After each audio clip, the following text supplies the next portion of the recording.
On Christmas Eve, I stood in the doorway of my daughter's new house in Portland, Maine, holding 2 dishes I had cooked until midnight. And in front of me, under the soft glow of golden lights, a beautifully decorated table was set for 7. My seat was already taken. Marilyn Brooks, my son-in-law's mother, sat comfortably where I had sat at every holiday for decades, her napkin already folded neatly in her lap. Hannah didn't apologize. She didn't even meet my eyes.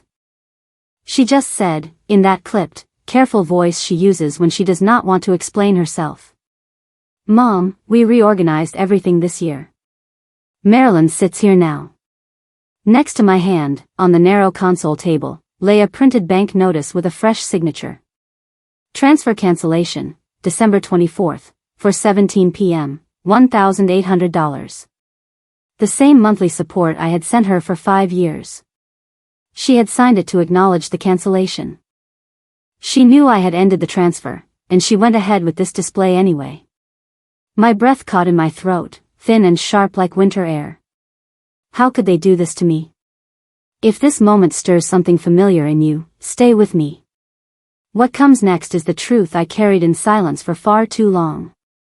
I am Emily Gray, a woman who built her life on other people's emergencies. For 37 years, I walked hospital corridors at 3 a.m.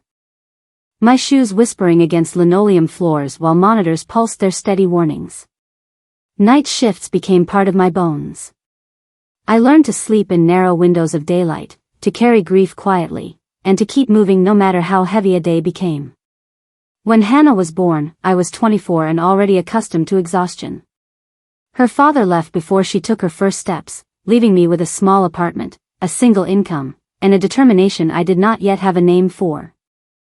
I remember heating bottles while listening to police sirens, brushing her hair before rushing out the door, checking homework under the hum of the fridge. Every inch of her childhood was something I worked for twice, once at the hospital, and once at home. I paid for everything because I wanted her future to be soft where mine had been hard. Her college tuition. Her wedding at the gray shingled inn by the harbor. Her first used car, a silver sedan that I kept running with weekend repairs. Even the daycare bills for my granddaughters, Ava and Lily, when she and Logan needed help just to stay afloat. For years, they relied on me not just for emergencies, but for the everyday weight of adulthood. When the furnace broke, I covered it. When Logan's hours were cut, I paid the difference. When school fees rose, I absorbed the cost without complaint. I told myself this was what mothers did, that my support was a quiet kind of love, steady and unconditional. Once, that made me proud. Now, standing at that Christmas doorway, pride felt like a distant memory, replaced by something sharp and metallic at the back of my throat. Hannah had grown into a woman with polished surfaces, smart, capable, and eager to present a perfect life to the world. Logan admired that. He often spoke about building stability, though the foundation they relied on was my checking account more than his vision. And over time, they came to treat my sacrifices as routine, as unremarkable as a utility bill automatically paid. Then there was Marilyn. Logan's mother entered their lives with a softness I could not imitate, a woman who baked cookies from old family recipes and spoke in a gentle, drifting voice. She lived only an hour away and arrived with gifts wrapped in lace ribbons, offering stories of her childhood as though they were heirlooms. I understood the appeal. She was an easy presence, unburdened by history, unconnected to the years of struggle that shaped me. But slowly, so slowly I barely noticed, she began to occupy spaces that had always been mine, school concerts, birthday dinners, photo frames on the mantel. And Hannah welcomed it, convinced, perhaps, that Marilyn brought a kind of elegance she wanted for herself. I don't know when admiration turned into replacement. But by the time Christmas arrived, it was clear, whatever role I had played in their lives had been quietly reassigned. And I was the last to know. The first crack in our foundation came a year before that Christmas, on an evening I hadn't meant to interrupt. I remember the way the sky looked on my drive over, a pale, washed-out blue, the kind that appears before the weather turns. I had finished a double shift, my scrub still folded in my work bag, and I thought it might be nice to bring the girls their favorite cinnamon muffins from the bakery near the hospital. It was an impulsive visit, one of those small, warm gestures I'd made for as long as I could remember. When I pulled into their driveway, the house was unusually quiet. I could see light through the living room windows, but no movement. I rang the bell twice before Logan opened the door. He filled the frame with a stiff politeness that didn't match the man who once spent an entire weekend repainting my porch without being asked. He looked tired, though not in the way of someone drained from work. It was the kind of tired that comes from wanting something different than what is in front of you. "Oh," he said, as if my presence required adjustment. "Emily. We weren't expecting anyone." I held up the small paper bag of muffins. I was nearby and thought I'd say hello to the girls. "They're already down for the night," he replied. "We just, try to keep our space organized these days. A routine helps." There was an edge to his voice, a controlled politeness that nudged me backward without raising its volume. Hannah appeared behind him, not quite close enough to touch, scrolling on her phone with one hand and holding a half-finished mug of tea in the other. She didn't lift her eyes when she said, "Yeah, Mom. Next time just call, okay?" It wasn't rude on the surface, not sharp, not loud, not resentful. But something inside it landed wrong. It was the way she didn't look up. The way she said, "Mom," as if the word had become an obligation. The way Logan stood with his arm braced on the doorframe, not quite blocking me, but not allowing me fully inside either. I nodded, though I felt the smallest shift in the room's gravity. "Of course. I didn't mean to disrupt anything." Logan gave a polite smile that didn't reach his eyes, then closed the door with a soft finality. I stood on the porch longer than necessary, listening to the faint humming of their dishwasher, the muffled sound of Hannah's footsteps moving away. On the drive home, the muffins sat untouched beside me. I kept my hands steady on the wheel, but my mind felt unsettled. I replayed the moment again and again, trying to convince myself it was nothing, that every family had boundaries, that my visit had simply been at the wrong time. But beneath those rationalizations, something more honest whispered, this was new. Hannah had never been a cold woman. Even in her teenage years, when she slammed doors and rolled her eyes, she always softened by the end of the day. She had a practical heart, one shaped by watching me work long hours and stretch paychecks further than they were meant to go. For most of her life, she had understood effort. She had understood gratitude. And she had understood me. But that night, there was a distance in her voice that didn't belong to either of us. It felt practiced, as if she'd rehearsed the tone with someone else, someone who told her that solitude was a luxury, that privacy was a boundary worth enforcing, that drop-ins were undignified. Someone who believed family should be curated, not lived in. I thought of Marilyn then, though only briefly. At the time she was still new to their household rhythm, appearing at birthdays and school recitals with gentle compliments and carefully chosen gifts. She seemed warm enough, soft-spoken, endlessly agreeable. It never occurred to me that her presence could shift the entire balance of the home.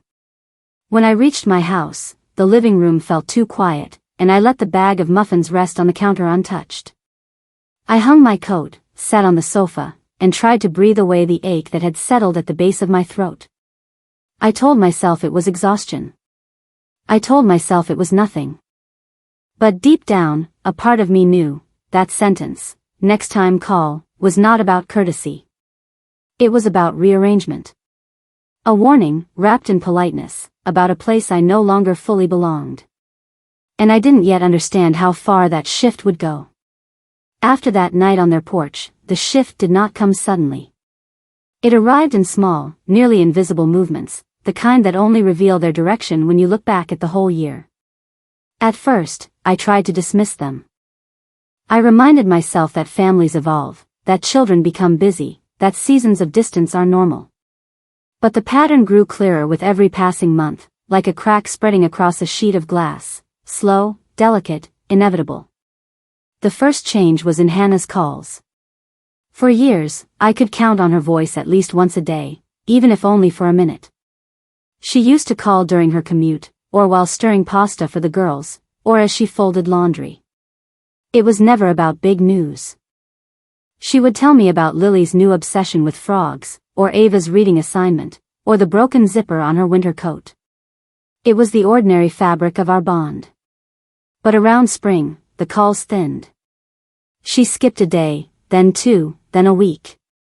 When I tried calling her, she would answer only if it was convenient, her tone distracted, her replies short. "Sorry, Mom, can't talk long. Busy day." Or, "We're trying a new scheduling system. Less phone time." I told myself it was fine. Life changes. But the silence felt deliberate, not accidental. Then came the photos, or the lack of them. I used to receive pictures constantly, the girls in matching rain boots, Logan grilling on the deck, Hannah holding a bouquet after a school fundraiser. But by summer, the stream stopped. When I asked for updates, Hannah would say, "Oh, I thought Logan sent you something," or, "We're keeping more things private now." The phrasing was new. Privacy, in their home, had become a kind of currency, one I was no longer allowed to use. My visits became shorter without anyone ever saying so. When I stopped by on scheduled days Hannah herself had chosen, I was met with hurried glances at clocks, brisk hugs, and phrases like, "We have plans soon," or "The girls have to rest." Once, after I had driven an hour to bring homemade soup when they were sick, Logan took the container with a polite nod and said, "We'll eat it later," then closed the door before I could slip off my shoes. The gifts were the strangest shift of all. I have always found joy in giving small things, nothing elaborate, nothing beyond my means. A soft scarf for Hannah when the autumn wind picked up. A puzzle for the girls. A set of measuring spoons for Logan because he once mentioned misplacing his. Before, these gestures lit up their faces.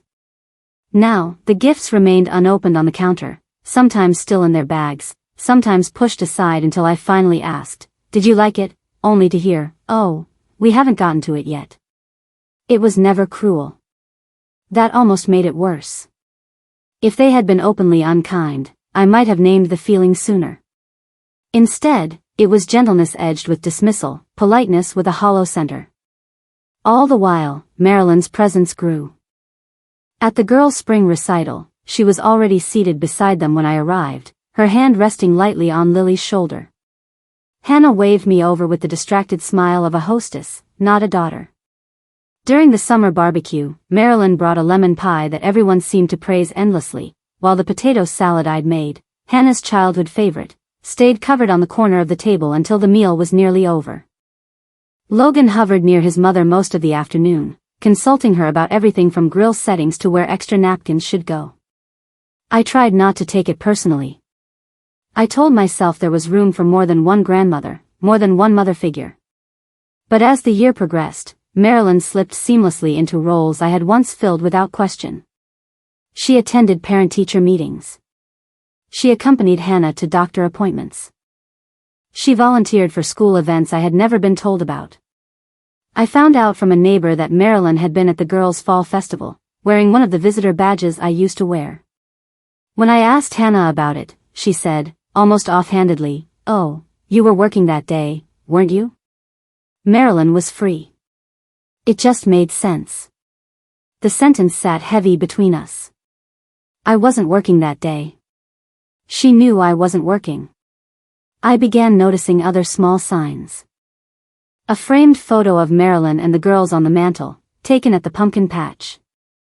The absence of my own picture, a portrait I had given them years ago. A new family calendar pinned to the fridge at their house, with color-coded notes showing Marilyn's days with the girls, Marilyn's pickups, Marilyn's errands. I wanted to believe it was coincidence, or an attempt at balance. I wanted to believe none of it was intentional. But the truth settled inside me gradually, with the slow certainty of a tide rising against a seawall. I was being eased out. Not through confrontation or conflict, but through quiet substitution. And I still didn't know why. By the time Christmas Eve arrived, I had already felt the distance growing like a slow, quiet winter. Still, nothing prepared me for the sight that stopped me cold the moment I stepped into Hannah's foyer. Past the scent of rosemary candles and the soft clatter of cutlery, something on the console table caught my eye, a small stack of folded linens, a place card list, and beneath them, a corner of white paper with a familiar blue header. I wasn't looking for it. I wasn't even snooping. I only meant to set down my gloves. But when I reached for the edge of the table, the napkins shifted, revealing the document beneath them, crisp and freshly printed. Lease agreement renewal, tenant signature, Marilyn Brooks. For a moment, I thought I was misreading it. My name wasn't on the signature line. Logan's wasn't either. Instead, there was Marilyn's looping handwriting, confident and unmistakable, as if she had every right to sign something that belonged to me. I lifted the paper, my fingers trembling only slightly. The heading was clear, property address, 14 Seaside Lane. My property. The house I had leased to Hannah and Logan at a fraction of its actual value so they could get on their feet. A home tied to my records, my insurance, my liability. A home they had lived in for 5 years because I wanted my granddaughters to have stability. But someone who wasn't even family by blood, had signed to renew it. Without asking me. Without informing me. Without the slightest hesitation. As I stared at the document, the room around me blurred. Plates clinked. The girls' laughter floated faintly from upstairs. A holiday playlist murmured from the kitchen. But I could hear none of it fully. The edges of the world felt muffled, wrapped in wool.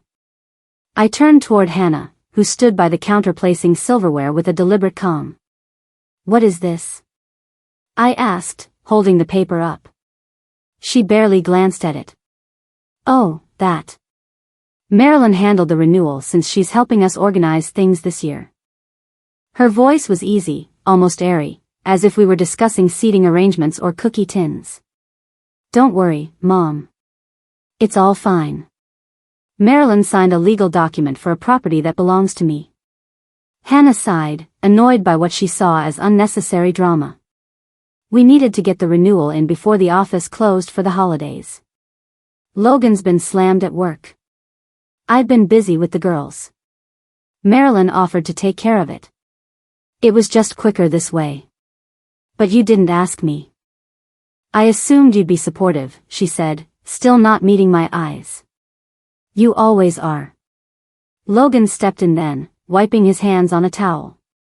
"It's not a big deal, Emily. It's just paperwork."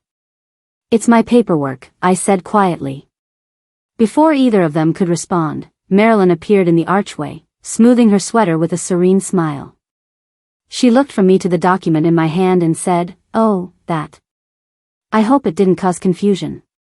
I just signed because it seemed practical.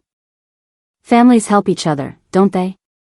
The way she said families, as though she were defining the word herself, made something old and buried shift inside me. Hannah's voice cut through the moment, cool and strangely distant. "Mom, Marilyn matters more this year. It's family priorities." She didn't say it apologetically. She said it as if it were an established fact, one I should have known already. For a moment, I truly couldn't speak. The words, family priorities, rang in my ears, rearranging themselves into the truth I had refused to see. This wasn't oversight. This wasn't busyness or stress or a misunderstanding. This was replacement. Full, intentional replacement. My hands tightened around the paper. I could feel the texture of the ink, the indentation of the pen where Marilyn had signed her name boldly, as if she believed she belonged in a place carved out of decades of my sacrifice.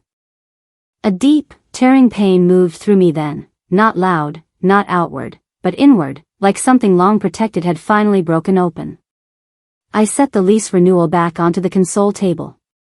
It lay there innocently, its corners squared, its meaning irreversible. And in that moment, standing between the dining room glow and the cold December air leaking through the front door, I understood. Nothing I had given, nothing I had built, nothing I had held together for years was being honored. It had all become convenience. And convenience is always discarded eventually. That was the moment everything shattered. I stepped away from the dining room before anyone could say another word. The warmth of their glowing table, the clink of glasses, the polite laughter, the carefully curated perfection, pressed against my back like a door someone had quietly closed. I carried my coat over my arm, the fabric heavy with the cold it had held only minutes before. The pie dish in my hand felt even heavier. The hallway was dim, lit only by a small lamp shaped like a lighthouse. The girls had picked it out with me at a flea market years ago. Its soft beam had once made this home feel welcoming. Tonight it looked like a lonely sentinel in enemy territory. I knelt slowly, placed the pie on the floor beside my boots, and let the silence settle around me. The smell of cinnamon drifted up, warm and familiar, a scent from a life that felt suddenly very far away. I held onto the banister and steadied myself. My breath came shallow, not from panic, but from something quieter and more dangerous, clarity.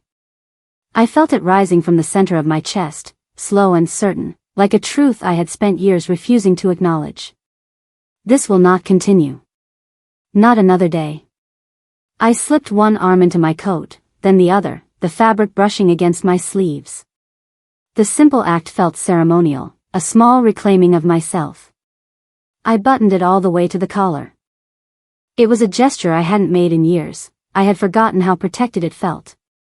My phone rested in my pocket, cool against my palm when I pulled it out. The screen lit my face with its pale glow. Above the notifications, a small icon blinked, scheduled transfer, cancellation pending. Hannah had already seen it. She had known. She had still said, "Marilyn matters more this year." I opened the banking app. My thumb hovered over the button that had started all of this, the quiet boundary I'd drawn hours earlier. I remembered the moment I canceled the transfer. I had thought it would hurt. But instead, I had felt a strange, light calm settle over me. A clean line drawn in the sand. Now, in their dark hallway, I pressed the button again, not out of anger, not out of vengeance, but out of necessity. Cancel recurring transfer, confirm? I tapped yes. A small checkmark appeared. Final. Simple. Irreversible. It felt like my first true breath in years. For so long, I had convinced myself that supporting Hannah meant protecting her from every consequence, financial, emotional, practical. I had worked night shifts long past the age I should have retired. I had rearranged my life so her life could run smoothly. I had told myself it was love.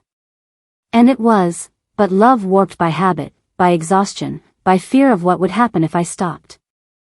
But tonight, looking at the lease with Marilyn's signature, hearing Hannah's voice wrapped in indifference, I saw clearly, I had been erased. Not accidentally. Not over time. Intentionally. I took another breath, deeper this time, and tucked the phone back into my coat. My heartbeat felt steady again, almost slow. I looked at the pie on the floor, perfectly baked, still warm enough to scent the air. I left it there. Some gifts no longer needed giving. Behind me, the dining room hummed with a life I was no longer part of. A fork scraped a plate. Someone laughed at something I couldn't hear. Marilyn's voice floated lightly, threaded with the assurance of someone who believed she belonged, believed she had been chosen. But I no longer needed to fight for my place at their table. The realization wasn't loud or dramatic. It was quiet, like snow settling on a rooftop. I reached for the doorknob. My hand wrapped around the cold metal, grounding me. I pulled the door open and stepped into the crisp December air. The cold hit my cheeks, sharp and bracing, but it felt honest. Outside, nothing pretended to be warm. I walked down the front steps slowly, each step marking the end of something long overdue. The porch light cast my shadow across the driveway. For the first time in years, it looked like my shadow, not an extension of anyone else's life.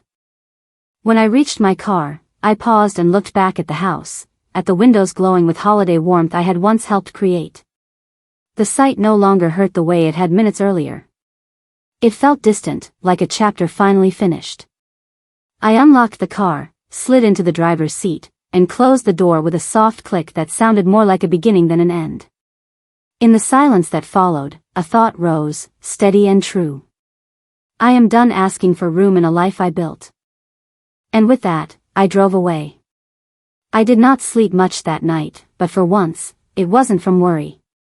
It was as if someone had finally turned off a machine that had been humming in the background of my mind for years. The house was quiet, the fridge humming, the ticking clock in the hallway keeping its patient rhythm. I sat at my kitchen table with the same blue mug I'd used since Hannah was in middle school, my hands wrapped around lukewarm tea, and I made a list. I have always trusted lists. In the hospital, they kept patients safe. At home, they kept bills paid and groceries stocked. That night, they were going to pull my life back into my own hands. At the top of the page, I wrote one sentence in careful, block letters: no more automatic rescues. Beneath it, I wrote 5 items, each one more final than the last. In the morning, I dialed Monica Reyes.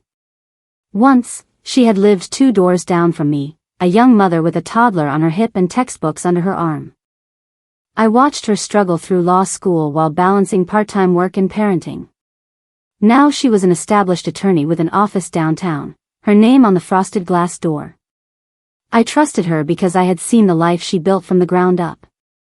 "Emily," she said when she picked up, her voice warm with genuine surprise. "It's been a while. Everything okay?" "Yes," I said. Then, after a breath, "No. But it will be. I need your help." She listened without interrupting as I explained the lease renewal, the unauthorized signature, the years of financial support, the transfer I had cancelled. I kept my words calm, factual. I did not add color or dramatics. I simply laid out the record of my life, like charts in a patient file waiting for review. When I finished, there was a brief silence on the line. I heard the rustle of paper, the faint tapping of her pen. "All right," she said finally. "We're going to set some boundaries in writing.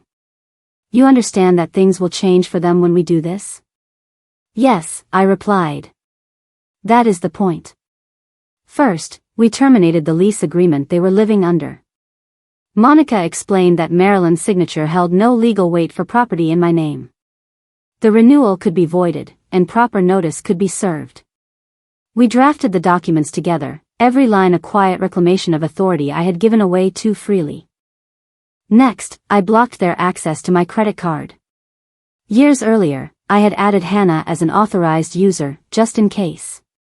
The card had paid for emergencies at first, urgent care visits, car repairs, school activity fees.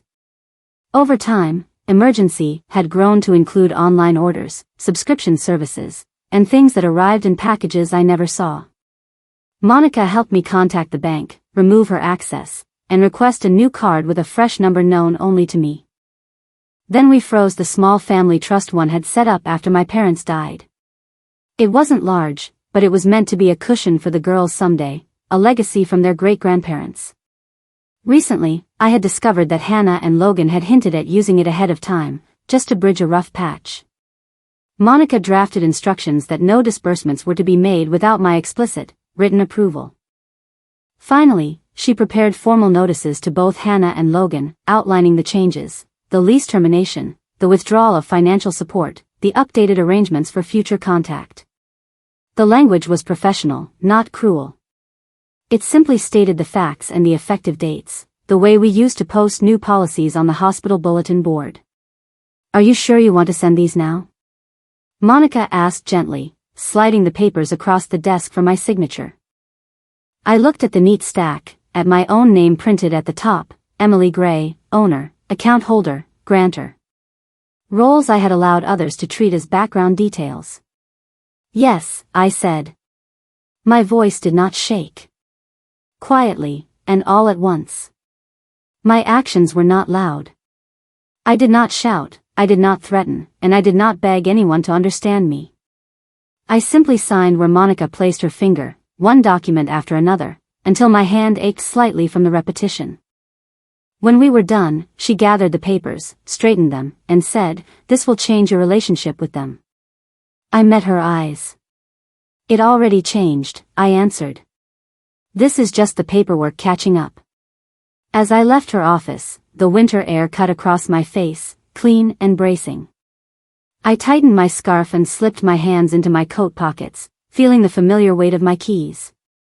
For the first time in a long while, they felt like they belonged only to me. The consequences did not arrive with drama or fury. They came the way winter storms often do in Maine, quiet at first, almost polite, and then suddenly everywhere at once. For years, Hannah and Logan had lived inside a safety net they no longer realized existed. When it vanished, their lives began to shift in ways they couldn't hide or postpone. The formal lease termination reached them 3 days after Christmas. I know this because the property manager called me, her voice professional but threaded with surprise. They seemed unaware of the renewal's invalidity, she said. They thought you approved everything. I didn't respond to that. There was nothing left to say. Hannah called twice that day. I didn't answer. Not because I wanted to punish her, but because I knew she wasn't calling to understand, she was calling to negotiate. And negotiation requires equal footing, something we hadn't had in years. By New Year's week, they had 30 days to vacate. Logan tried appealing to the manager, insisting Marilyn had handled the paperwork on our behalf. But without my authorization, the signature meant nothing. The house that had sheltered them for 5 years was no longer their guaranteed space, and the reality of that hit them harder than they expected. Next came the car. Months earlier, I had helped refinance it under my name to lower their monthly payment. I told myself it was temporary, a bridge during a rough patch. But bridges turn into roads when you're not paying attention. When the new statements arrived at my address instead of theirs, I realized how easily they had let me shoulder the responsibility. After Monica filed the paperwork, the dealership contacted them. The loan was no longer associated with their household. Payments had been inconsistent, and the insurance was overdue. The car was reclaimed on an icy Tuesday morning, right from their driveway. Logan stood outside in slippers while the tow truck loaded it onto the flatbed. A neighbor filmed it. I didn't need to see it to know how the scene unfolded. Hannah tried calling again that afternoon. The voicemail she left was soft, fragile, but still missing something essential: ownership of her choices. Mom, I don't understand why you're doing this. We're family. We've always helped each other. The phrasing was familiar. I used to say the same words years ago, hoping she would hear what I meant. Now, she was saying them because she felt the ground shifting beneath her feet. Then, unexpectedly, the credit card shutdown struck hardest. My quiet removal of her as an authorized user blocked 6 automatic payments, subscriptions, memberships, a home security system, even a clothing service I'd never heard of. The bank sent alerts. Their accounts showed declines they hadn't prepared for. Logan's frustration simmered visibly. Hannah's turned inward, tightening her voice into short, clipped sentences neither of them recognized. And the trust, small, but deeply symbolic, became the center of their arguments. They had planned to use it, temporarily, though they hadn't told me that part. When they learned it was frozen, something inside their household shifted. I heard from a mutual friend that Hannah cried in the school parking lot, her shoulders shaking, her phone pressed against her forehead. Not because of the money itself, but because she could no longer pretend nothing had changed. Marilyn was the unexpected fracture point. The certainty she had carried, soft, smiling, confident, crumbled once the legal notices arrived at her door. She had believed her signature was an act of helpfulness. But when she realized she had stepped into something far beyond social involvement, the tension between her and Logan broke open. She argued with him loudly enough that one of the neighbors later mentioned it in passing. 2 weeks after Christmas, Marilyn moved out of their guest room and went to stay with her sister. The holiday harmony they had built, so carefully, so publicly, collapsed like a stage set taken down after a play ends. Through all of this, I did not raise my voice. I did not send messages. I did not explain myself. Absence has a weight people forget until it's there. Without me smoothing the edges, buffering the emergencies, and filling the gaps, their life revealed its true structure: fragile, improvised, and unprepared. I wasn't happy about their unraveling. But I wasn't guilty, either. I had simply stepped back from a role they had mistaken for obligation rather than love. And once I stepped away, the consequences moved in with a precision I had not anticipated. Not out of vengeance. Out of balance. And balance, once restored, asks for nothing in return. After everything settled, after the papers were filed, the keys returned, the last unanswered messages faded from my phone, I realized how quiet my life had become. Not the emptiness of loss, but a softer quiet, like a room finally cleared of clutter. I could hear myself think again. I could feel the rhythm of my own days without adjusting them to match someone else's demands. The apartment I moved into was small, but it sat on the third floor of an old brick building overlooking the harbor. The windows rattled faintly when the wind rolled in from the water, a sound I found strangely comforting. I furnished it slowly, choosing each item with care: a round oak table, a wool rug, a modest shelf for books I had neglected for years. Everything felt intentional, free of the weight of obligation. The first morning I woke there, the sun crept in gently through thin curtains, painting the walls a pale gold.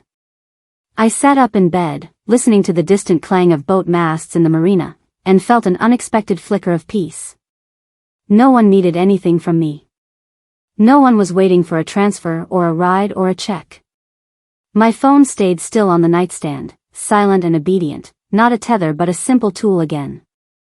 I filled my days slowly. I had always wanted to take a painting class but never managed to fit it between night shifts and childcare and the endless rush of keeping others steady. Now, I signed up for a Thursday evening workshop at the community center. The first night I walked in, the room smelled of linseed oil and old pine floors. I sat at an easel with a blank canvas and felt my hands tremble, not from nerves, but from a sense of starting something that belonged only to me. I learned to mix colors, to study light on everyday objects, to let mistakes happen without scrubbing them away. My teacher, a patient woman with silver hair gathered in a braid, told me I had a careful eye. I smiled at that. Nurses have careful eyes, trained to notice the faintest shift in a patient's breathing, the smallest change in skin color. It felt good to use that habit for something creative rather than urgent. Sundays became my favorite days. Once a week, I baked a pie, apple or blueberry or maple custard, and carried it to the small dining table that faced the window. I set out plates, forks, and cloth napkins, the ones embroidered with tiny leaves. At first, I ate alone, taking comfortable pleasure in the routine. But soon, the girls began calling more frequently. Not Hannah, she kept her distance, her pride too tender to bridge yet. But Ava and Lily left little voice messages full of breathless stories: a new school project, a missing glove, a cat they found behind the grocery store. Their voices loosened something tight in my chest. When the custody officer called to schedule a review, I didn't expect anything. I had done nothing wrong, but hope is a fragile thing. Still, the court granted me weekend visitation without difficulty. Hannah had tried to argue that she needed space to stabilize the household, but the paperwork from Monica was clear. I had stepped back responsibly, not recklessly. And the girls, bless them, told the interviewer they missed me. They said my home felt calm. That word mattered more than they knew. The first Saturday they came over, they ran down the hallway, their boots thumping against the old floorboards. Ava stopped in front of the window, staring at the stretch of winter ocean outside. "Grandma," she whispered, "your house smells like cookies." Lily nodded solemnly, as if that confirmed something important. We spent the afternoon painting Christmas ornaments, though the holiday had already passed. The girls dipped brushes into paint, leaving streaks of green and gold across their fingers. I hung the finished ornaments on a small branch I'd placed in a ceramic vase. It looked imperfect and lovely, a reminder that beauty didn't require symmetry. When I walked them down to the car later, Hannah kept her eyes forward. She thanked me, polite but distant, her words wrapped in caution. I accepted it without pushing. Healing has its own timeline. Some distances cannot be closed, only acknowledged. Still, the girls called again the next week. And the next. My life began filling with new rhythms: painting on Thursdays, market visits on Saturdays, long walks by the lighthouse when the wind wasn't too sharp. I learned to enjoy evenings with no obligations, sipping tea from my blue mug while reading old novels I had forgotten I owned. I slept more deeply than I had in decades. One evening in late January, as I packed up my brushes after class, my teacher looked at me and said softly, "You seem lighter these days." I paused, considering that. She was right. I did feel lighter, not because I had lost anything, but because I had finally let go of what was never mine to carry. Walking home through the crisp air, I watched my breath rise like smoke against the night sky. My keys jingled in my coat pocket, a small, steady sound that reminded me that this quiet life was built by my own hands. And for the first time in a long while, that was enough. Last week, I set the little oak table for 3, 2 small plates for the girls and 1 for myself. Outside, the ocean was a sheet of pale silver, the kind of quiet winter color that calms the mind. Ava wandered through my apartment, touching the painted ornaments we'd made, while Lily curled up on the rug with a book. When the pie finished cooling, we all sat down. The steam rose gently, carrying cinnamon into the room. Ava looked around, her eyes soft, thoughtful. Then she leaned close and whispered, "Grandma, your house feels like home." Something in me settled at those words, something that had been trembling for months. I smoothed her hair and said, "Because here, sweetheart, no one will ever take my place again." After they left, I stood by the window, watching their car disappear down the street, and felt a steadiness take root. Not triumph. Not revenge. Just the quiet certainty that a life rebuilt with honesty will always hold. If this touched a nerve, you belong here. Subscribe to hear truths where silence becomes strength.